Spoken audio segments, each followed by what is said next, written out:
Sinema onenore e rangach mar od bura mar Senate bang' moko kuom senetas monjo Gavana ma Samburu Leleti ka otwak kod jofwamb weche kuom rem chopo e nyim komiti mag od bura.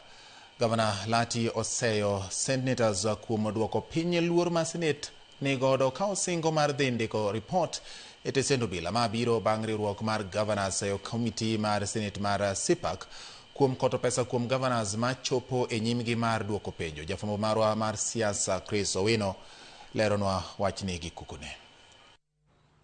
Inawezekanaje binadamu moja? Jofwamb weche kod obila marito rangach mar od bura mar Senate ne oyudo sinema ma onge chudo odiochieng' ma kawuono bang' moko kuom senetas ng'wano Gavana ma Samburu Leleti kuom rem chopo e nyim committees mag Senate. Tunataka kundani, umekuja kutuona. Leleti manetwa kod jofwamb weche oko mar od bura ne oyudo buok kuom senetas kotelnegi kod seneta ma Nairobi Edwin Sifuna kendo dhire mondo odonji e nyim od bura matwa kod senetas kar loso kod jofwamb weche. Bang' jorit mage chich ni jatendgi ni e kinda kur Gasumbi ne ochunogi mondo girakre kod senetas e chenro mar reso jatendgi. Bang' hepo kendo donje gachi mapiyo, gari mare ne oriemb e ng'we arititi kowuok e alwora mar od bura kochimo wang' apaya ma City Hallway. Sinema makamano, Leleti oseyo senetas auchielgo kuom duoko piny luor mar Senate ka onyisogi ni ok giromo bedo senetas. To thank the clerk of the Senate, because I went to his office, we had a good conversation.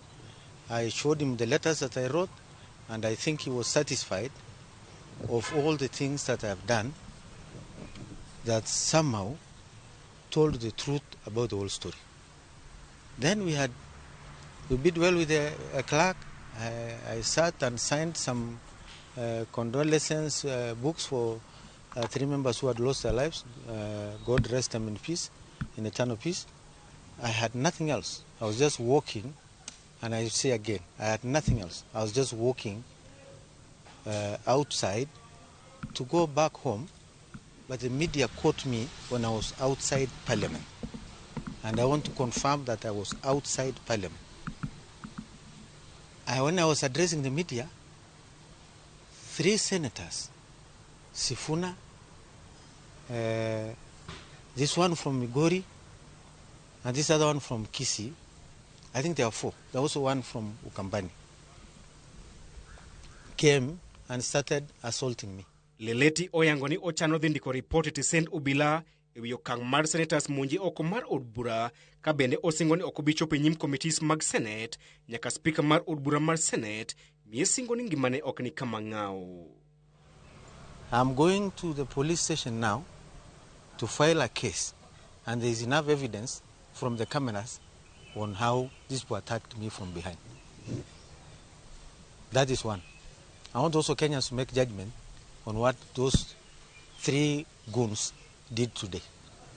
It is that those 3 goons do not represent the Senate of Kenya. That is the Senate. They came to attack me outside Parliament. It's something that all Kenyans must look at. Okang' makawuono medo mana sigu e kind senators kod governors bang' riwruok mar governors COG seyo committees mag Senate kuom koto governors e kinde ma gichopo e nyimgi. I will never go to the Senate again until my life is guaranteed, because my life is in danger, and that thing is you can see it on live TV how I was attacked. So the speaker has to guarantee me safety for me to ever step in the Senate. Without that, I will not go to the Senate. And I think I'm going to obtain a court order on the same. There is nothing that can scare me in this world. If you guys really wanted a fight, you should not have done that as senators, because you're destroying the reputation of the Senate. You should just look for me. I walk around Nairobi, restaurants, even at night. Just call me, I'll let you where I am. Chris Owino, Ramogi TV, Nairobi.